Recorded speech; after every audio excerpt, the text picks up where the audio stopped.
las actividades que se van poniendo en distintas cátedras. Desde lo que me toca del nivel primario, de la cátedra de alfabetización, es un gusto para mí ceder la palabra a María José Borsani, a quien también adhiero a tus agradecimientos porque muy gentilmente ella se puso a disposición.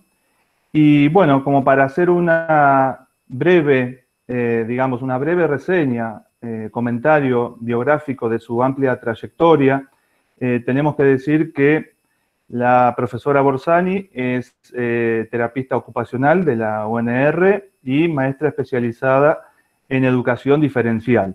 Bueno, ella se ha dedicado al estudio y difusión de temáticas vinculadas con el enseñar y el aprender, la escuela inclusiva, que bueno, está muy de boga y es un tema que transversal hoy en día, las cuestiones de configuraciones de apoyo y de ajustes razonables, las adecuaciones curriculares, y en este marco ella desarrolló tareas docentes y profesionales en diversas instituciones y fue capacitadora de la Red Federal de Formación Docente Continua del Ministerio de Educación de la provincia de Santa Fe.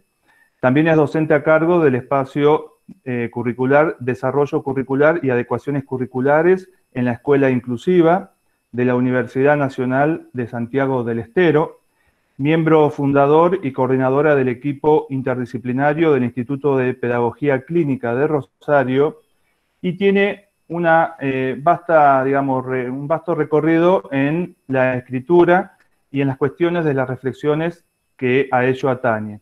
Resultado de esto son sus libros, que podemos mencionar así en forma cronológica: la integración educativa, diversidad y discapacidad en la escuela plural del 2007, construir una aula inclusiva, estrategias e intervenciones del 2011, aprender y a enseñar a leer y a escribir, sus controversias, que es el libro que nos toca hoy, del 2015, de la integración escolar a la educación inclusiva, una opción a un derecho, del 2018, y aulas inclusivas, teoría en acto, del 2020.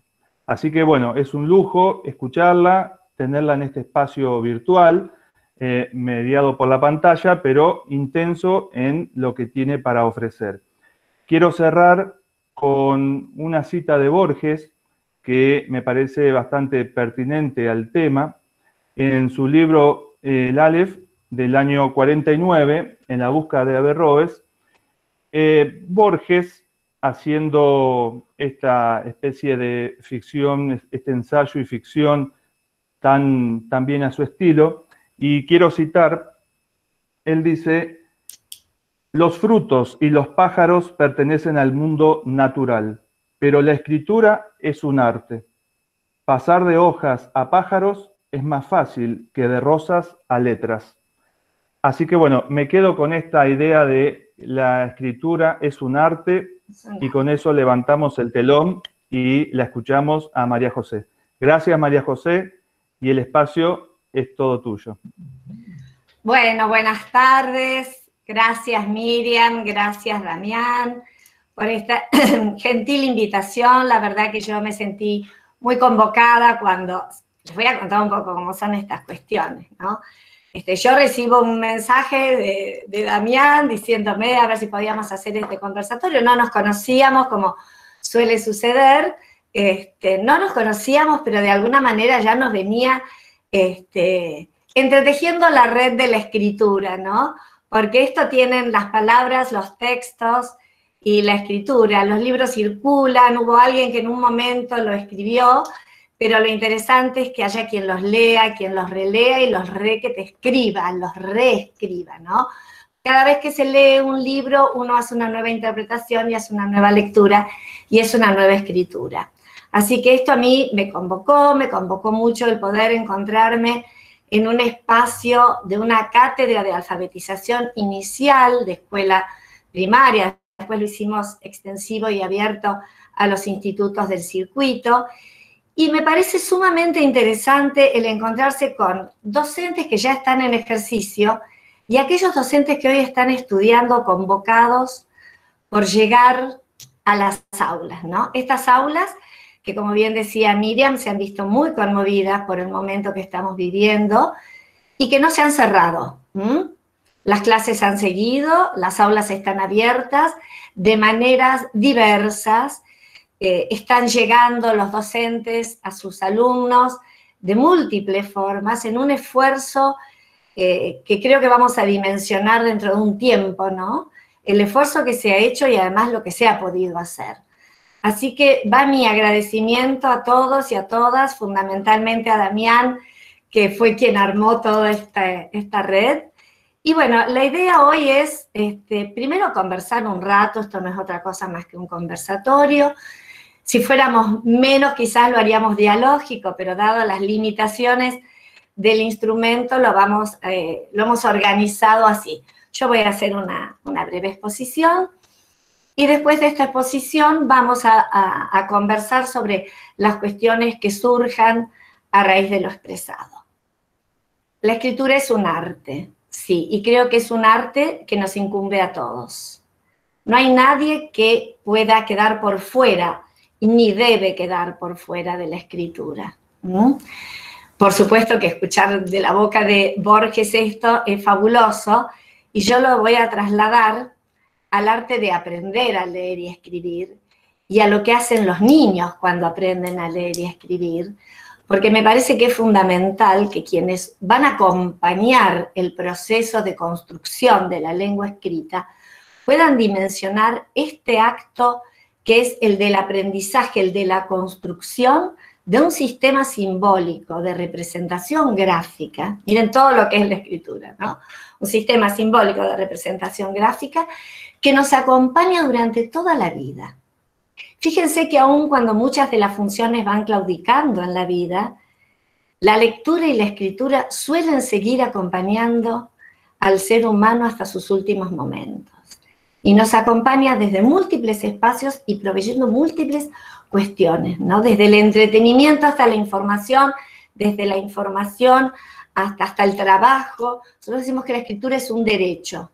Y es un derecho que a su vez habilita a otros derechos. Es un derecho, el de la educación y el derecho a la alfabetización, que nos habilita al derecho a la salud, al derecho al trabajo, al derecho a la diversión, al derecho a una serie de cuestiones que se instalan a través de la opción y la posibilidad de leer y escribir. Y a su vez es una construcción subjetiva. Y creo que así lo tenemos nosotros que tomar. Esta construcción subjetiva, si bien tiene modalidades, pasos que podemos describir, y ustedes bien las deben haber estudiado en esta cátedra, yo las voy a mencionar, la escritura cobra un cariz particular en cada uno de los sujetos que va construyendo el sistema.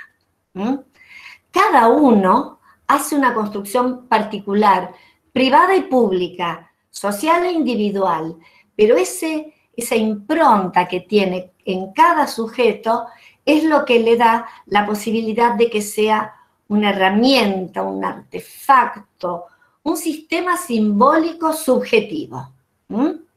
Entonces, al pensar en esto de una creación, me parece que nosotros tenemos que dimensionar lo que es aprender a leer y escribir. Y entender que tenemos varias cuestiones para ir viendo, ¿no? Acá va a haber un sujeto que aprende, un objeto que es aprendido, va a haber un contexto, y mientras tanto va a haber una operación que se va dando, una operación interna, una operación subjetiva, una operación intelectual, que tiene que ver con una metamorfosis, con una metamorfosis, y a su vez con una metáfora, con una metaforización. Las dos cuestiones se van aunando en continuos cambios, en continuas búsquedas, en evoluciones, para poder llegar a consolidar un sistema escritural que es el sistema escritural con el que se va a trabajar toda la vida. Esta construcción del sistema escritural no es algo que uno pueda decir, empieza a los 5 años y termina a los 8, no. Comienza con la vida misma, porque comienza con la construcción de los sistemas simbólicos que van a operar de base para poder armar este sistema de representación. Pero el armado del sistema, el armado de la herramienta, y bueno, ahí podríamos hablar bastante de lo que es una herramienta, ¿no? Y de la dialéctica con la que se construye una herramienta, desde lo social y lo subjetivo. En esto tiene una función muy importante el acompañamiento de una escuela, de un docente, de un proyecto pedagógico.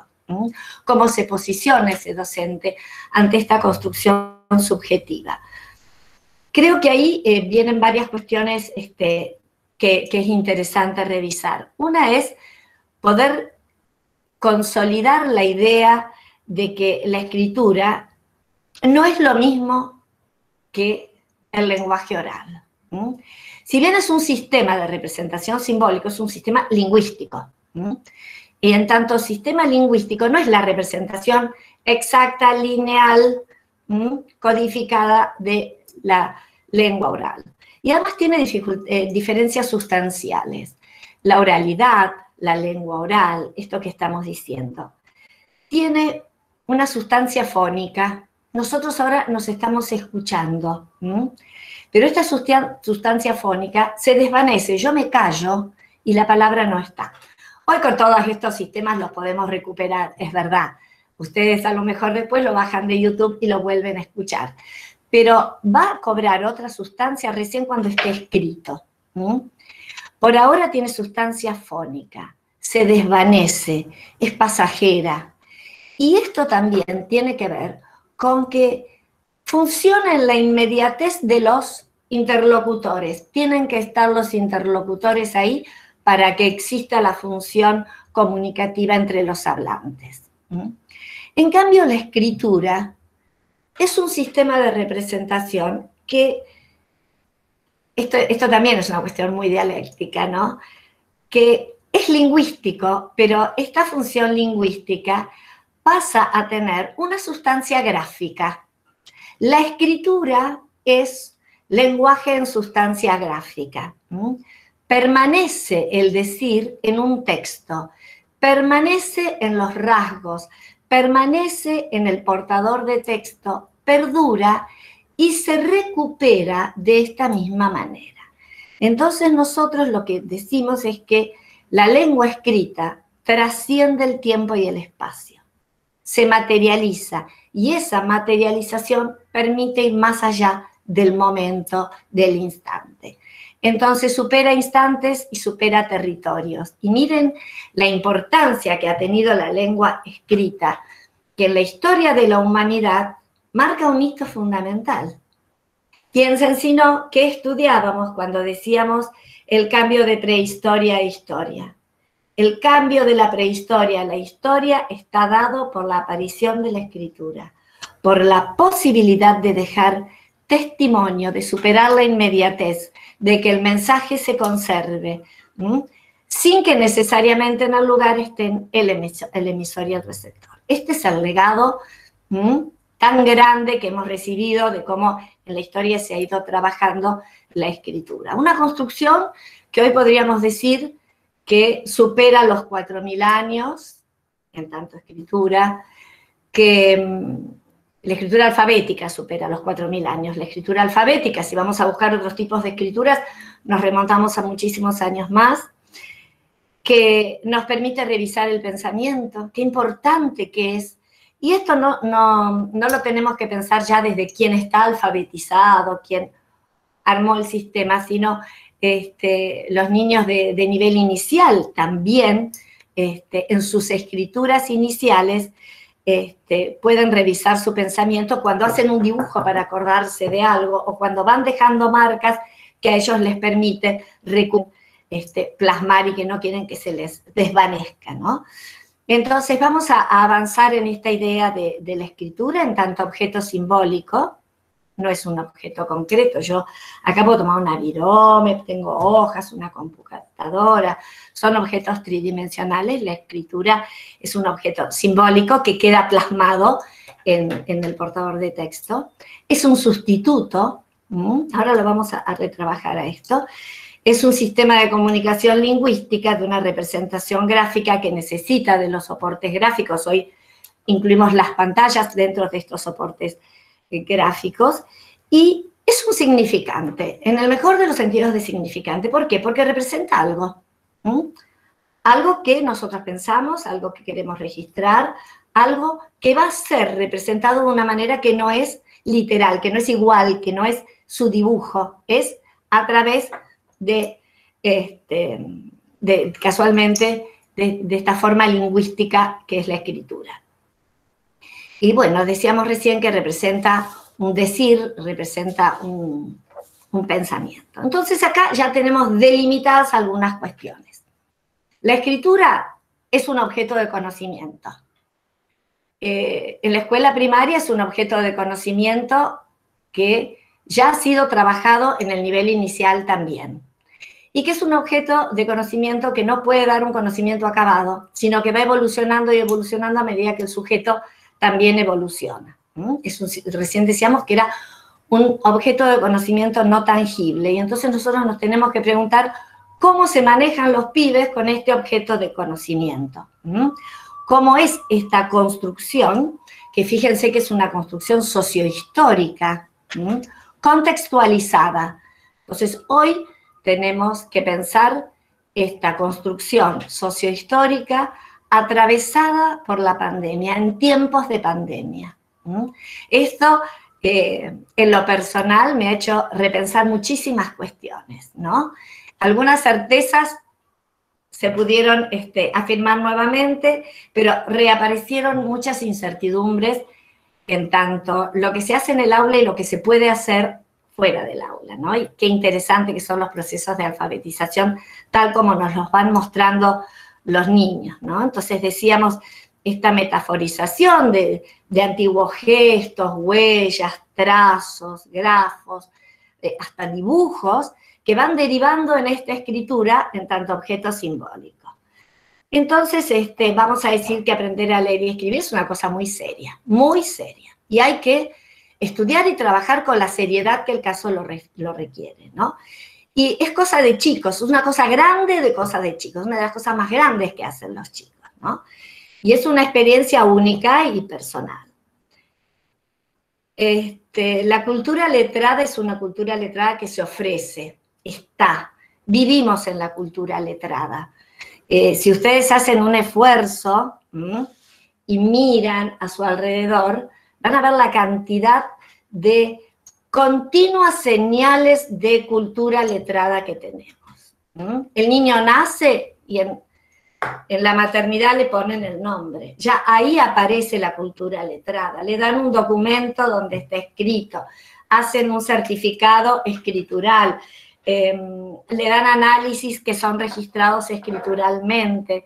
Entonces, esto que acompaña al sujeto va conformando en él una representación simbólica durante todo este tiempo de aprendizaje que va armando el niño. Ahora, para aprender,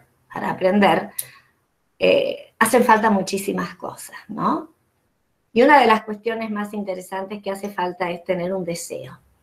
Porque aprender cualquier instancia de aprendizaje, pero yo lo voy a reseñar a la escritura, es un esfuerzo desmedido. Miren, creo que en la escuela primaria no se vuelve a hacer un esfuerzo tan grande como se hace en los primeros grados. Porque en esos primeros grados se construye este instrumento, se construye el sistema. Y esta construcción es un esfuerzo que tiene que estar acompañada del deseo, y a su vez este niño que va armando esto, lo arma desde una lógica que se confronta todos los días con la lógica del adulto y con la realidad que tiene en su entorno, ¿no? Entonces acá viene una cuestión de entender que para poder aprender es necesario descubrir el propio deseo, poder soportar el proceso de aprendizaje. Por eso quienes son los responsables del proceso de aprendizaje tenemos que saber claramente por dónde va un niño, ¿no? Para poder enseñar tenemos que saber cómo se aprende. Si no sabemos cómo se aprende, no se puede enseñar. Y es fundamental saber esto. y entender que hay una búsqueda muy grande. Y en esa búsqueda nosotros podemos ser un obstáculo, ¿sí? O podemos transformar el obstáculo en pregunta. ¿Sí? Y cuando nosotros podemos hacer esto con un niño es cuando abrimos las puertas. Bien, en relación a esto el niño nos lleva de la mano en el aprendizaje porque nos interpela, nos pregunta continuamente, nos pone en situación de incomodidad más de una vez, y ahí está la respuesta del adulto. Ahí está el adulto que se ofrece ante esta pregunta infantil y que puede acompañar. Entonces, enseñar es una responsabilidad social. Para eso creo que hay que deconstruir o al menos revisar una serie de representaciones con las que nos manejamos los docentes, de creencias que circulan en relación a este objeto de conocimiento, de certezas instituidas, de construir para poder encontrar una crítica reflexiva, una propuesta didáctica, singularizada y grupal que realmente posibilite esta cuestión. Entonces nos vamos a hacer dos grandes preguntas. Una en relación al sujeto de conocimiento y otra al sujeto del aprendizaje, de enseñanza, ¿no? Ya recién hablamos, objeto de conocimiento es la escritura. El sujeto del aprendizaje es el niño y el sujeto de enseñanza es el docente. ¿Cómo enseña este docente? ¿Qué pregunta se hace? Y acá me parece a mí que es sumamente importante y sumamente relevante el que este saber, este aprendizaje, sea transversal a todo el profesorado, ¿no? Y que todas las materias estén pensando en relación a esto y que podamos ir relacionando rápidamente, pero con profundidad, cada una de las cuestiones que se trabajan en los institutos superiores de formación docente, porque no son contenidos aislados de cada materia, sino que todos se vinculan entre sí y todos tienen que ver con la alfabetización. Fíjense si no, recién cuando yo les decía, el objeto de conocimiento de la escritura. Los constructivistas, si ustedes quieren nos vamos a Piaget, pero podemos hablar de Piaget, Brunner, Ausubel, Feuerstein, la dialéctica del constructivismo, a nosotros nos plantea que el conocimiento es una construcción perpetua y nunca un sistema cerrado. Y de esta manera nosotros tenemos que concebir la escritura, como un sistema y una construcción abierta y perpetua. Entonces acá nosotros entendimos recién que esto es un saber lingüístico. Toda la teoría del constructivismo estuvo siempre remitida a pensar la adquisición de conocimientos lógicos, físicos, matemáticos, el mismo Piaget. Cuando Emilia Ferreiro y Teveroski y todo el grupo de ellas empieza a investigar la construcción infantil de los sistemas de representación, toman estas bases tan fuertes del constructivismo para, de alguna manera, explicarnos y ayudarnos a descubrir cómo un niño se acerca a la escritura. Y un niño se acerca a la escritura como un sujeto cognoscente, como un niño que va a hacer una construcción. Y ese sujeto cognoscente es activo, busca. Si nosotros decimos un objeto, ¿qué hace? Lo busca, lo toca, lo da vuelta, de chiquito lo chupa, lo mira, lo pesa, lo estira, lo compara, lo integra, lo excluye, generaliza, arma categorías, abstrae. Bueno, todo eso que nosotros decimos que los niños hacen con los objetos, esa manera de apropiación de un objeto también lo hacen en relación al objeto del sistema escritural. Entonces, no hay una única búsqueda ni una única respuesta. Va a haber múltiples búsquedas y en esto el sujeto cognoscente está en íntima y en estrecha conexión con el objeto cognoscente, el sujeto y el objeto. Entonces, el niño va a hacer todas estas operaciones con la escritura, con el sistema escritural. Y en cada momento va a ir encontrando una respuesta lógica, desde la lógica infantil. Por eso tenemos, por ejemplo, en el nivel inicial, es un territorio de ensayos, de experiencias, de experimentación, que hace el niño con el objeto a conocer. Y esto en la escuela primaria continúa siendo así. Y tenemos que bregar porque este trabajo de investigación que hace el niño esté preservado. Que la escuela primaria no lo reciba desde una escuela tradicional que corte este proceso de experimentación, sino que arme un territorio amplio y plural para que este niño pueda continuar en esta construcción continua. La escritura, como cualquier conocimiento de los que recién hablábamos, pasa por momentos de conflicto, de equilibración, de desequilibración. Los niños hacen hipótesis, arman plan de acción, se escribe así, llevará esta letra, la cambio, la pongo, confrontan sus errores con la realidad, con este objeto de conocimiento que ellos ven y que, fíjense, nadie espera a que un niño esté en primer grado para enseñar a leer y escribir, o para contestar las preguntas. Ellos hacen preguntas sobre el sistema desde épocas muy tempranas. Y también van trabajando en el sistema desde múltiples facetas. No es que ellos hacen preguntas sobre las letras, preguntas sobre la escritura, preguntas sobre la lectura. Cuando cierran una pregunta, abren la otra. No. No. Mira, nos falta encargar primaria inicial. Bueno, estamos con alguien que nos está. ¿Ustedes lo escuchan también? Bueno, yo, si les parece, sigo. Y bueno, vamos obviándolo. Bien. Entonces acá, como para ya ir cerrando de alguna manera estos aportes del constructivismo, la materia que dé toda la parte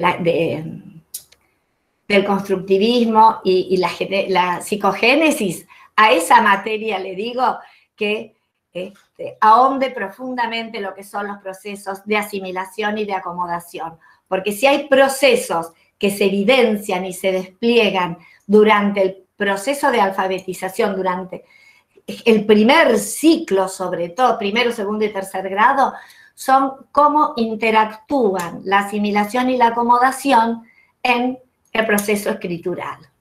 Cómo lo que se asimila y se va acomodando a lo que ya está, y pensar que todo niño conoce desde sus esquemas de asimiladores, desde las estructuras cognitivas con las que cuenta.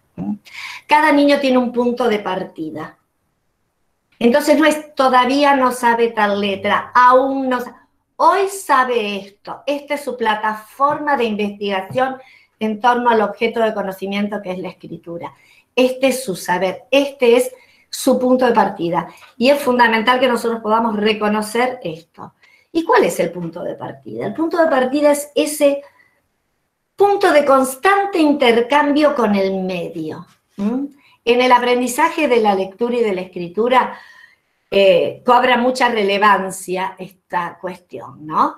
Las experiencias, los contactos con la escritura que ha tenido cada alumno, los contactos que ha tenido con los portadores de textos, con los informantes, con los pares, con los actos de lectura. Un niño que se ha criado sin compartir actos de lectura tiene una experiencia totalmente distinta que un niño que desde que nace está alrededor de cuadernos, lápices, lecturas. Ninguno de los dos niños tiene un saber mejor que el otro. Cada uno tiene su saber, cada uno tiene su punto de partida, y estará en la escuela el ir ofreciendo experiencias y ambientes alfabetizadores para que los niños puedan trabajar en esta construcción subjetiva y no cronológica. Me parece que esto también es una cosa que tenemos que marcar. No es cronológico esto. No es que a los 5 años, a los 6 años, a los 7, a los 8.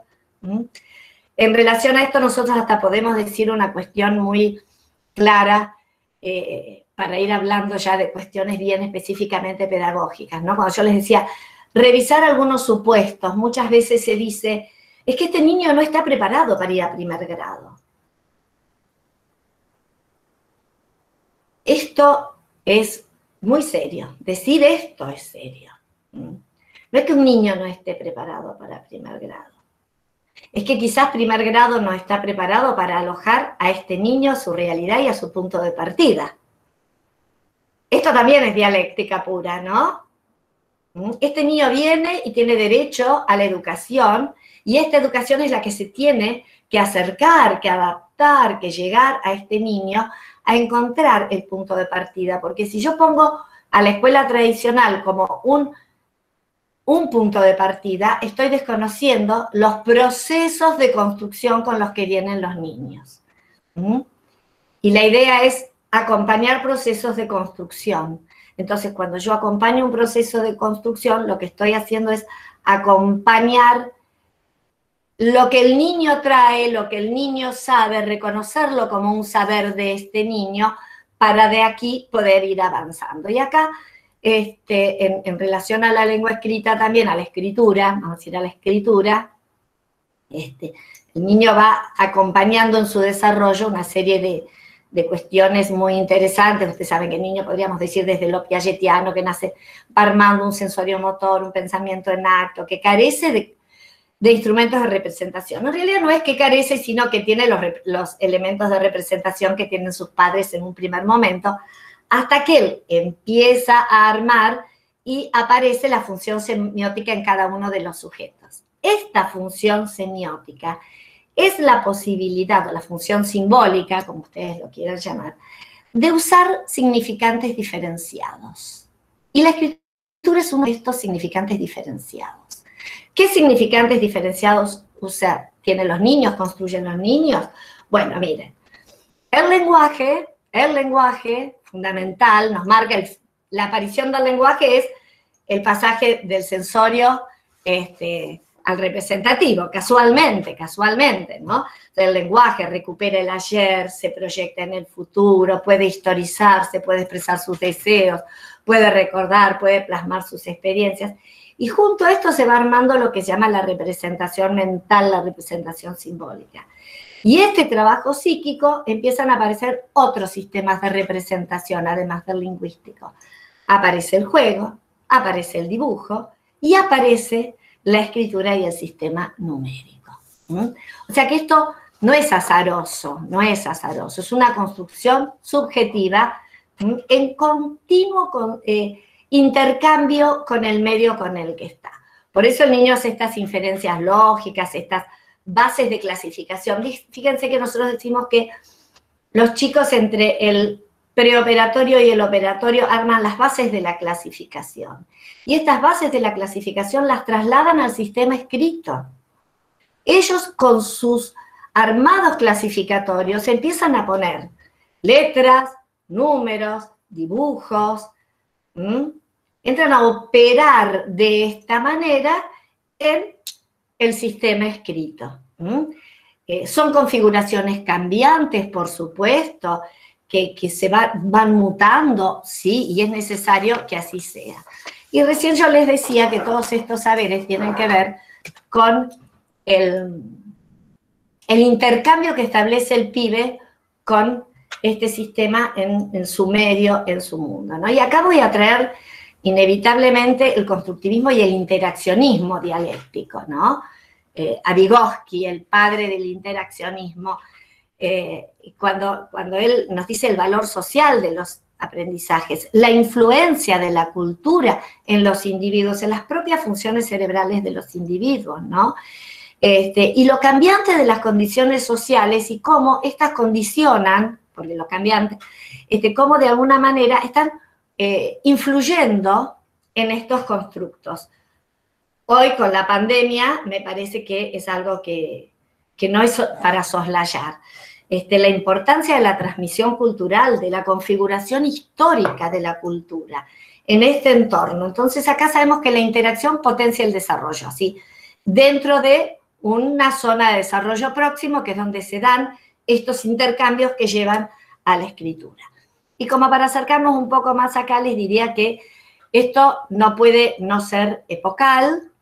Vygotsky también nos aclara que los conocimientos y los saberes son intersubjetivos y después son intrasubjetivos, y acá esto se da de la mano con esto que recién decíamos del intercambio con el medio, y me viene una frase de Paulo Freire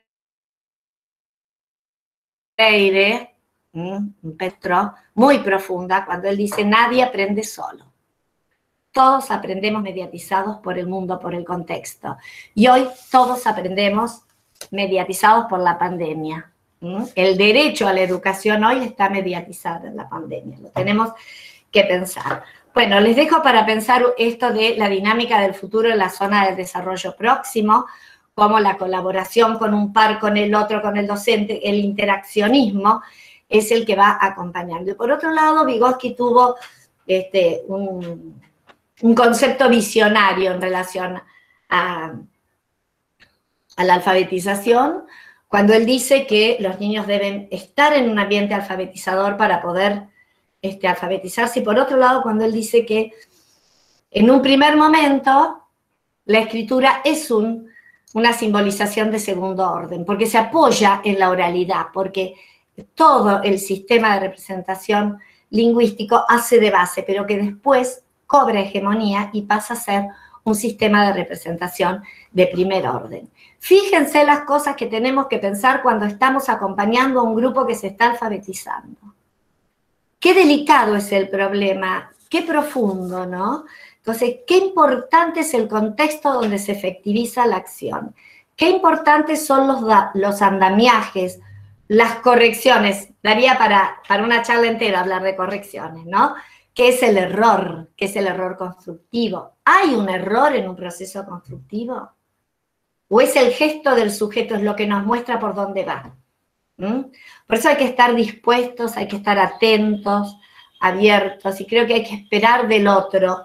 Hay que estar esperando la señal del alumno que nos dice por dónde está y qué está armando. Y como yo les decía que de alguna manera esto está vinculado con todas las materias que han ido revisando y que han ido viendo los alumnos, no podemos corrernos de lo que es la estructuración subjetiva. La estructuración subjetiva, nadie nace armado como sujeto. El sujeto no se nace, se adviene, se construye y se construye en sujeto deseante.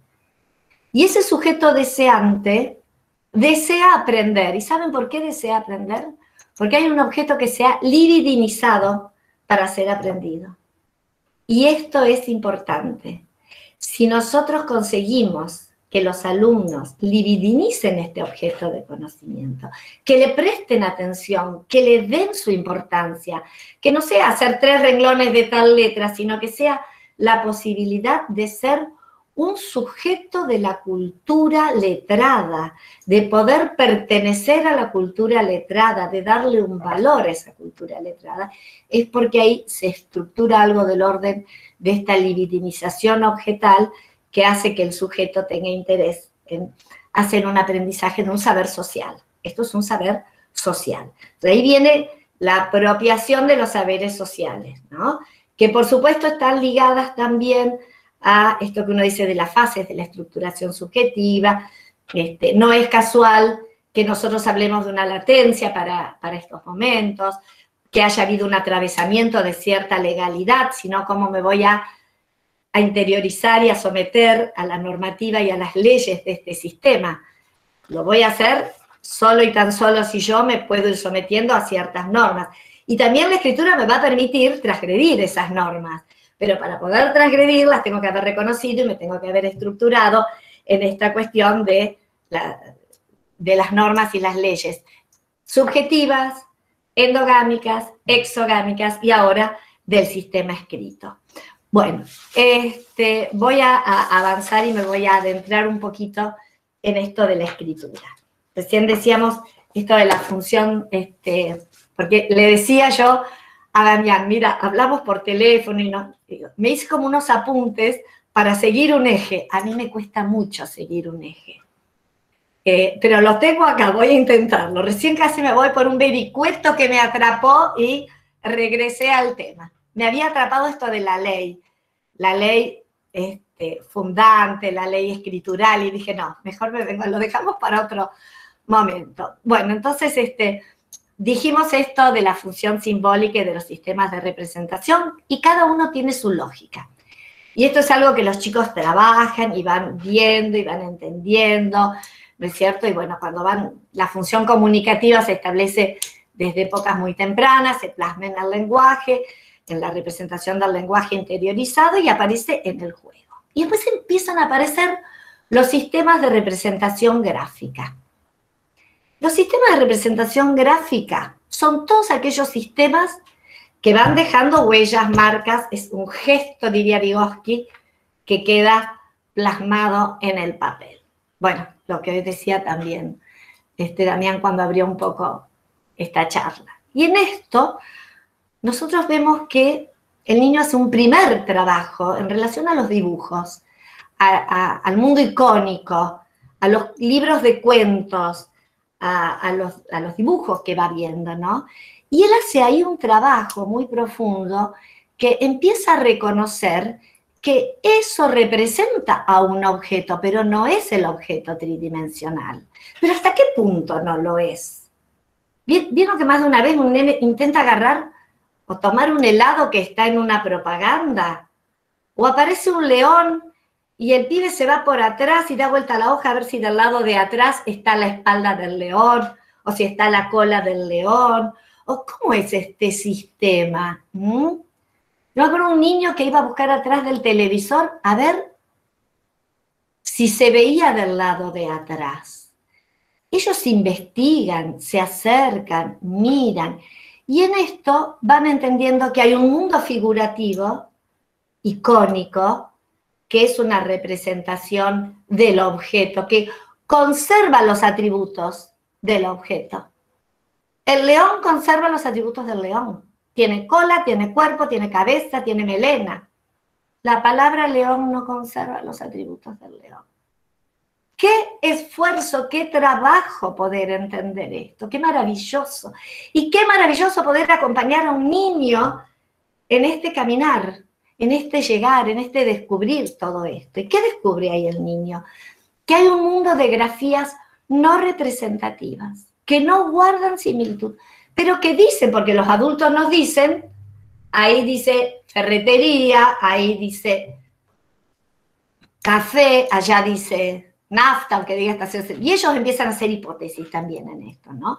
Y entonces acá van armando este sistema de representación y se preguntan por los signos, y se preguntan por los signos, y por los números, y por las letras, y empiezan a separar estos dos mundos. El mundo de representación icónico y el mundo de las grafías no representativas.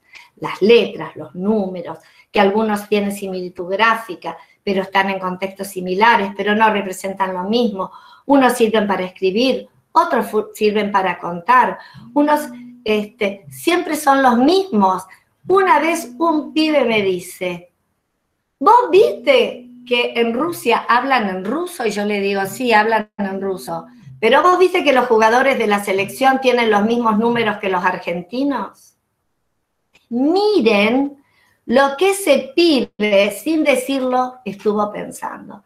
El cirílico es un sistema escritural. El ruso es un idioma, pero los números, que es un sistema ideográfico, es el mismo en Rusia que acá. Esto es un pibe que piensa, que se pregunta. ¿Y nosotros qué tenemos que hacer?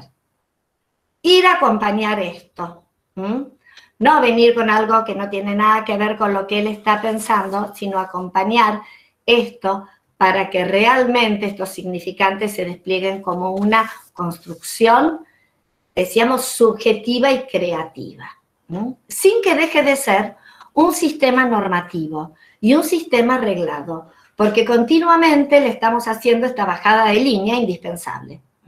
Hay leyes y normas en la escritura a las que hay que someterse. Se escribe de izquierda a derecha, de arriba para abajo. ¿Por qué?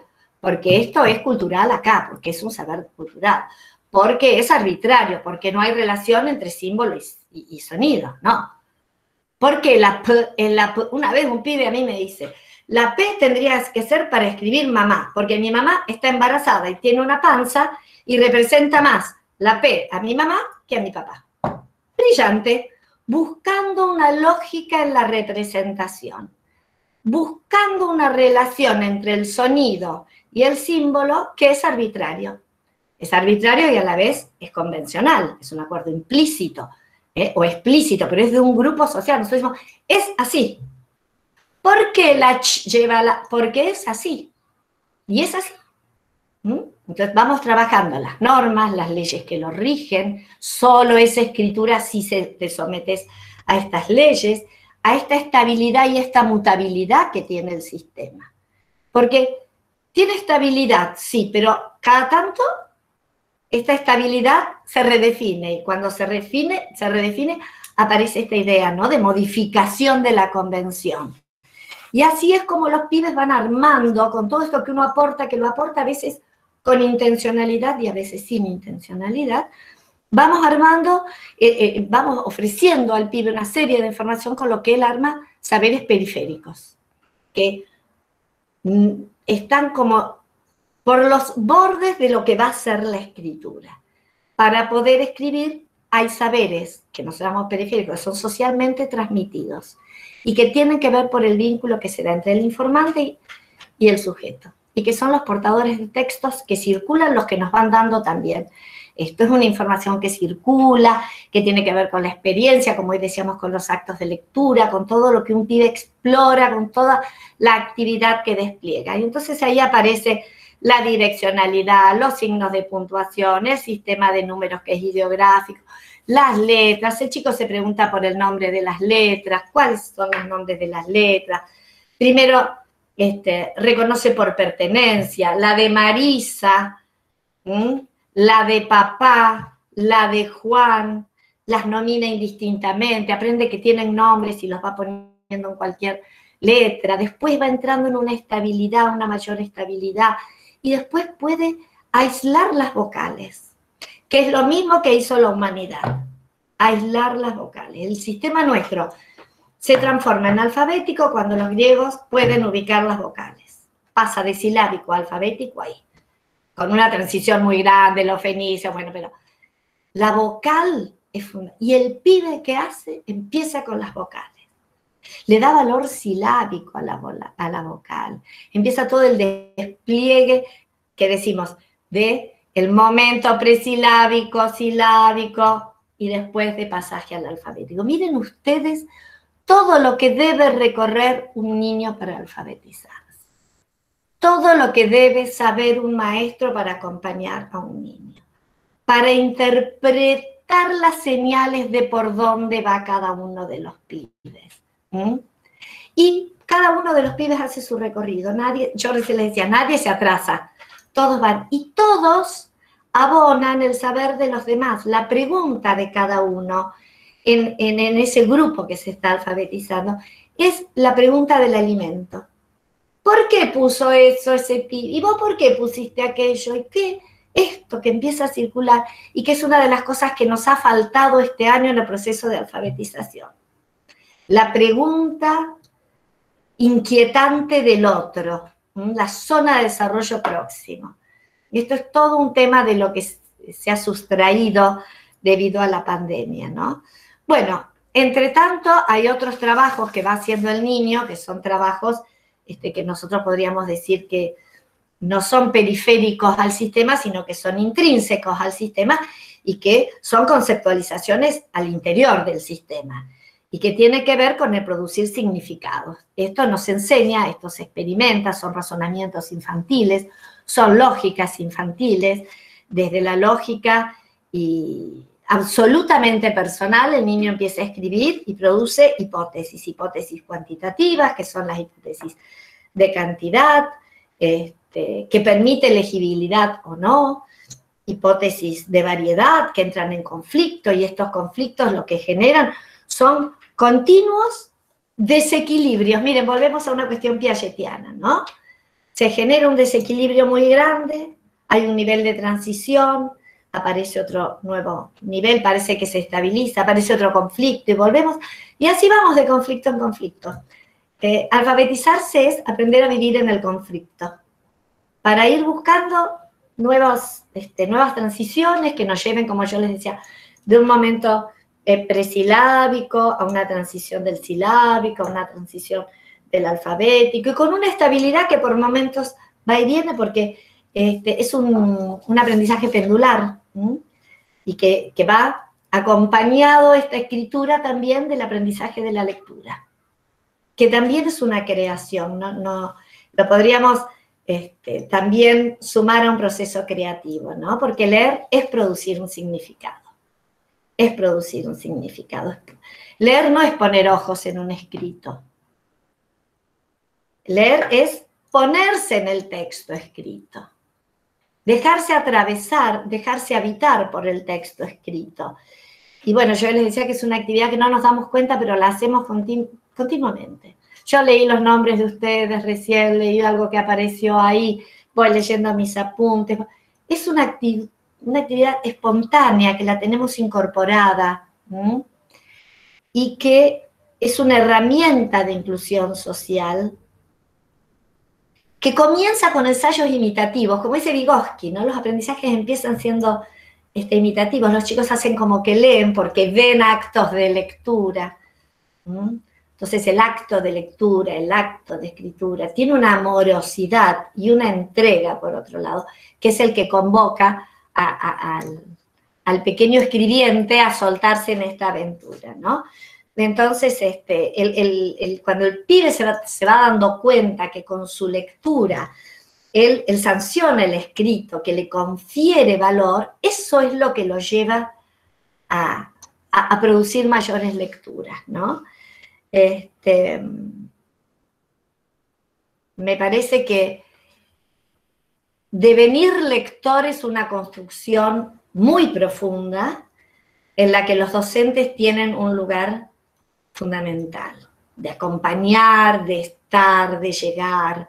Bueno, estoy viendo que ya llevo una hora de hablar, si no me paran puedo seguir, así que me parece que solo me resta pensar algunas cosas que me parece que son fundamentales, y es pensar que no hay tiempos cronológicos, que hay tiempos lógicos, ¿no?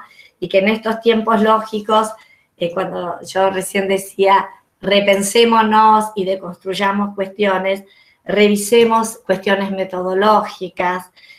Los métodos no son otra cosa más que vías o caminos en las que nosotros podemos abrevar para ir acercándonos a los niños. Ningún método es la panacea, ninguno hace un aporte que permita aprender. Por otro lado, miren, ni el de marcha sintética ni analítico se pregunta por estas cosas que le pasan a los chicos bajo ningún sentido, sino que intentan homogeneizar, dar y avanzar, y es mucho más rico el pensar por dónde camina un pibe y cómo lo acompaño, porque ningún método garantiza, ninguna enseñanza garantiza aprendizaje, ni siquiera un método. No hay una enseñanza que garantice, porque el aprendizaje es algo que se va construyendo, ¿no?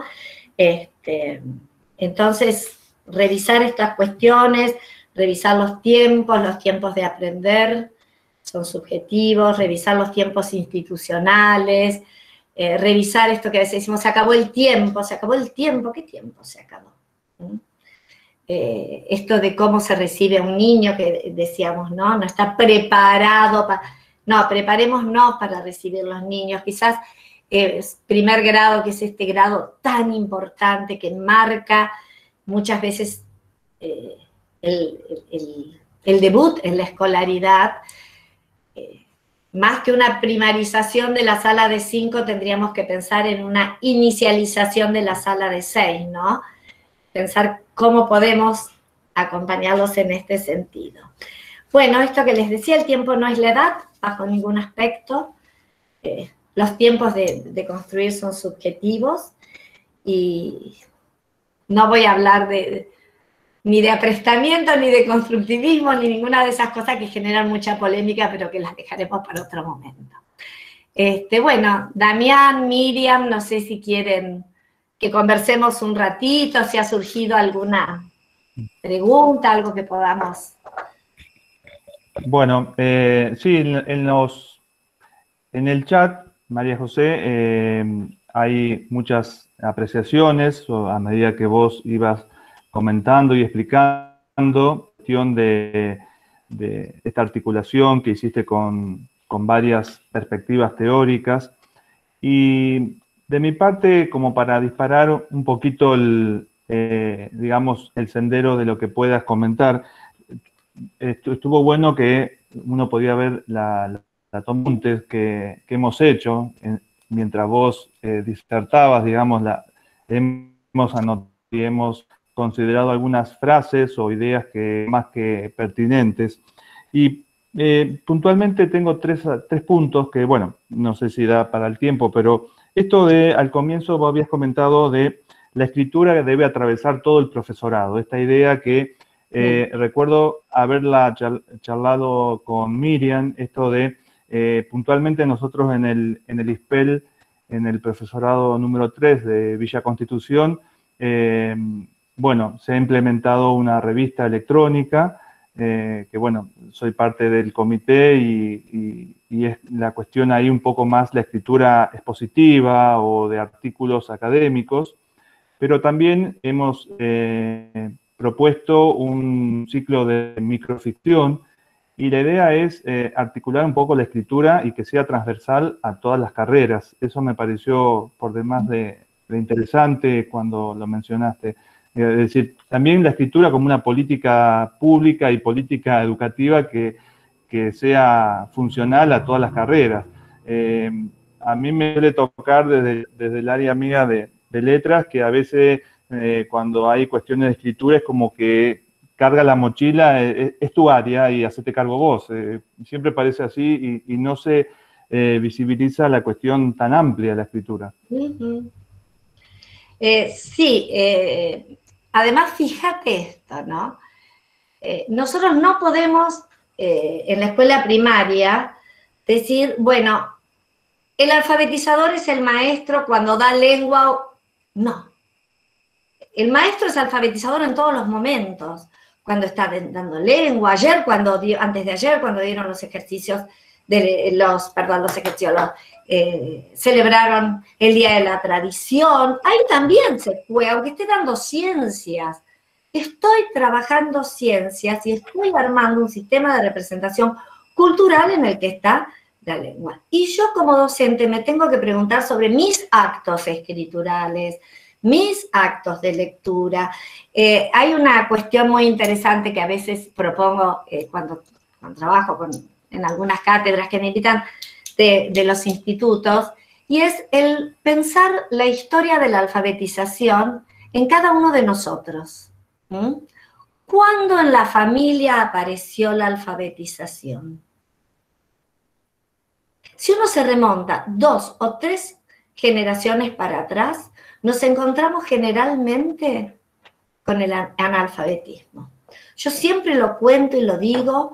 Yo tengo un abuelo que a mí me marcó mucho, que fue un gran anarquista, inmigrante, que llegó sin saber leer y escribir, que pudo ir a la escuela 3 años. Y suerte que el abuelo fue a la escuela 3 años, porque ahí aprendió a leer y escribir y se transformó en un gran lector. Él iba a las bibliotecas anarquista y sacaba todos los libros y se las pasaba leyendo a este abuelo.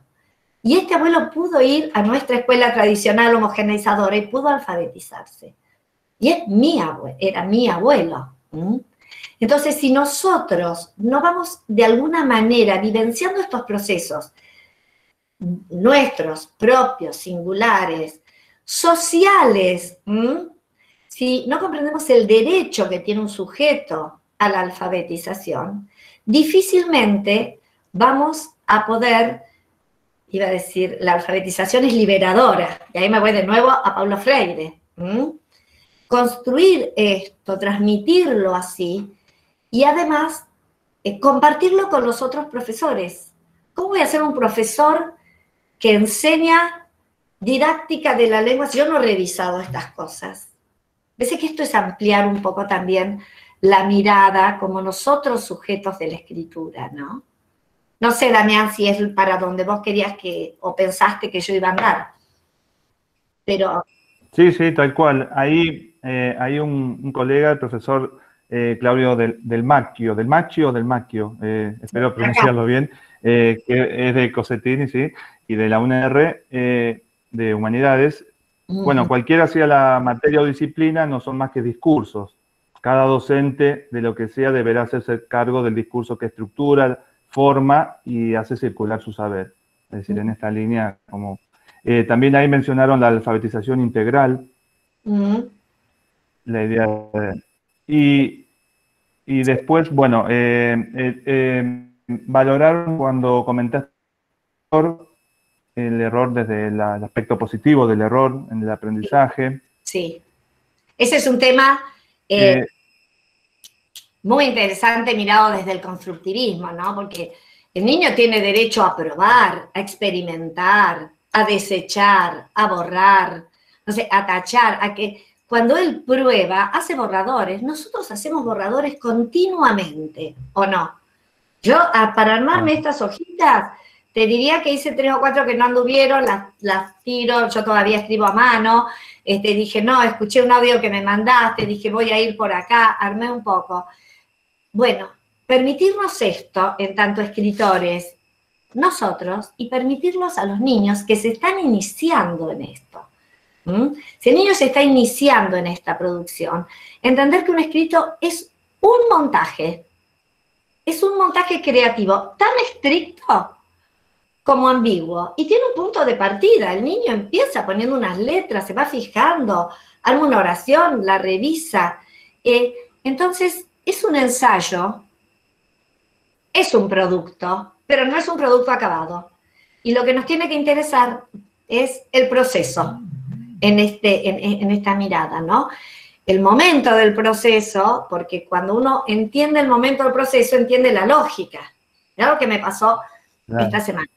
Un nene había dibujado un nene. Entonces yo le pregunto, ¿y ese nene es Franco? ¡Ay, Franco! Y vamos a ponerle el nombre, le digo, bueno, y él escribe un Franco, él lo pone. Pero Franco, ¿qué bien? Ese es tu nombre, y hace una especie de F, seis marcas, o sea, una forma fija, significativa, como es el nombre propio. Y Franco hace como un garabato, inmediatamente ese garabato se transforma en una araña y aparece ahí otra persona y le dice, oh, ¿qué es eso? Una araña. Y Franco arma una cosa que la araña va a picar al nene y entonces le dice, ¿y qué dice? Dice Franco, dice esta otra persona. No, dice araña. No, le dice Franco. Y ahí se arma un teléfono descompuesto entre este adulto y este niño que se tenía que armar, porque este adulto no tiene nada que ver con la pedagogía, pero que no se puede armar entre el docente y el alumno. Porque esa forma fija Franco, fue Franco, mientras que estuvo al lado de Franco, todavía no tiene la impronta de forma fija para ser trabajada y sacar de ahí y extraer elementos. Al momento en que al lado apareció una araña, esa forma fija escritural pasó a ser araña. Entonces, esto que yo digo, el momento del proceso escritural. Por eso es tan importante conocer la génesis de la escritura infantil, para poder construir, deconstruir, para entender que no hay un proceso acabado y que Franco no se equivocó. Franco no se equivocó. Franco hizo hipótesis escriturales, lectoras, pensó en una forma fija, reconoció el nombre, después lo convalidó y lo pasó a hacer araña. Todo esto es un trabajo intelectual, no es un error. Entonces, más que la sanción, poner la pregunta. Más que la sanción, la pregunta. ¿Y qué es esto? ¿Y por qué? Entonces, no enmendar, no dar la forma fija siempre correcta que sabe el adulto. Porque hay que permitir la reflexión, hay que permitir la creación, la construcción de un sistema. Y por otro lado, uno se tiene que preguntar para quién es la corrección. Eso que corrijo. ¿Qué corrijo? ¿Cómo lo corrijo? ¿Para qué? ¿A quién? ¿Le sirve de algo a un pibe que uno le tache, le ponga en rojo, le ponga en verde? Si él no sabe leer alfabéticamente, como está la corrección al lado, si él está haciendo otro tipo de inferencias.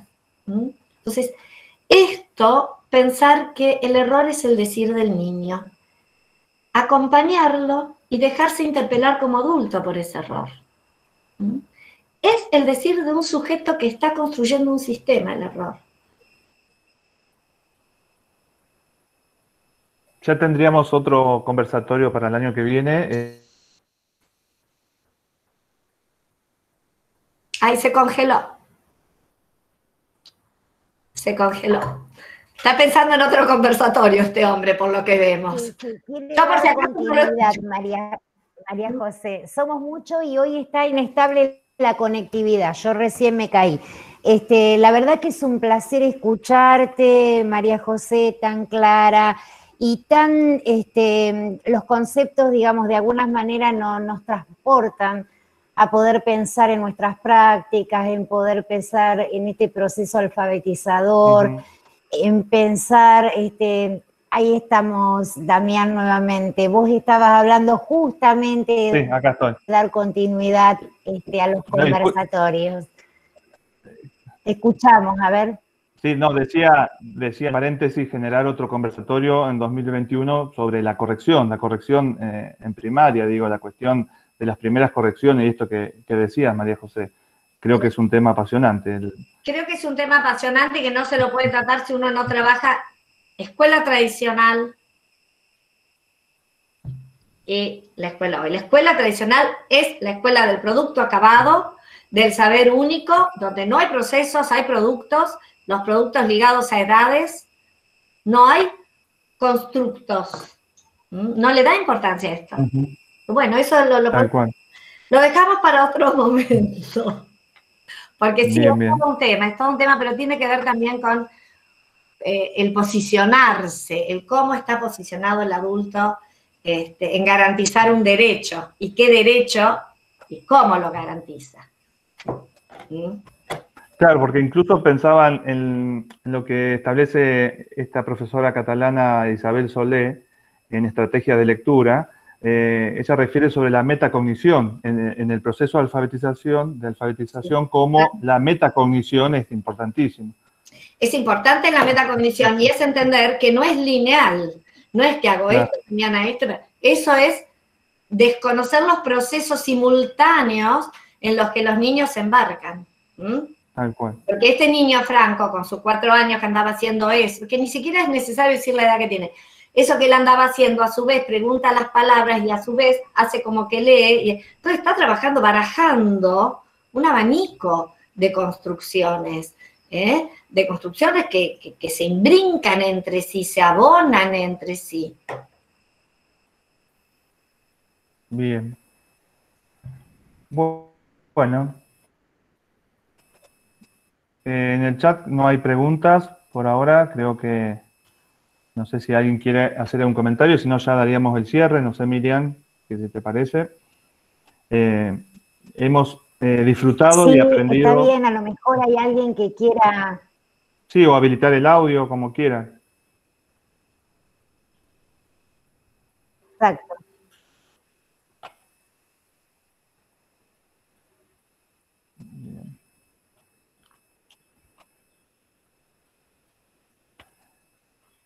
María José, yo reitero el agradecimiento por tu buena predisposición desde el minuto 0, como narraste ahí el encuentro que tuvimos. Y bueno, que este espacio sea generador de futuros encuentros virtuales, tales, o también presenciales, y que sea una construcción entre todo el circuito de institutos, que esta vez, digamos, el huésped fue el ISPEL 3, pero seguramente en otras ocasiones estaremos como invitados y tejer estas redes para pensar un poco y reflexionar a partir de, bueno, en este caso de la escritura, pero se puede ramificar como lo diste a entender, digamos. Bueno, cómo no, la verdad que yo les agradezco muchísimo a ustedes porque a esta altura del año estamos todos muy cansados y poder estar a las 5 de la tarde, en vez de estar tomando un mate y descansando un rato, estar pensando estas cuestiones, habla de, bueno, del compromiso, de realmente cómo han tomado esta posta en un año tan complicado. Así que agradezco la gentileza de la invitación y, bueno, y el respeto y la calidez con que ustedes me han hospedado por este rato en el instituto y, bueno, en la casa de cada uno de ustedes. Así que muchísimas gracias, cuidémonos mucho y esperemos tener un mejor año el año próximo. Y bueno, y siempre digo muchas gracias a todos los docentes que se pusieron al hombro los niños y niñas y han acompañado los procesos de alfabetización como se ha podido, que siempre ha sido de la mejor manera que se ha podido. Así que gracias a ustedes y bueno, hasta la próxima.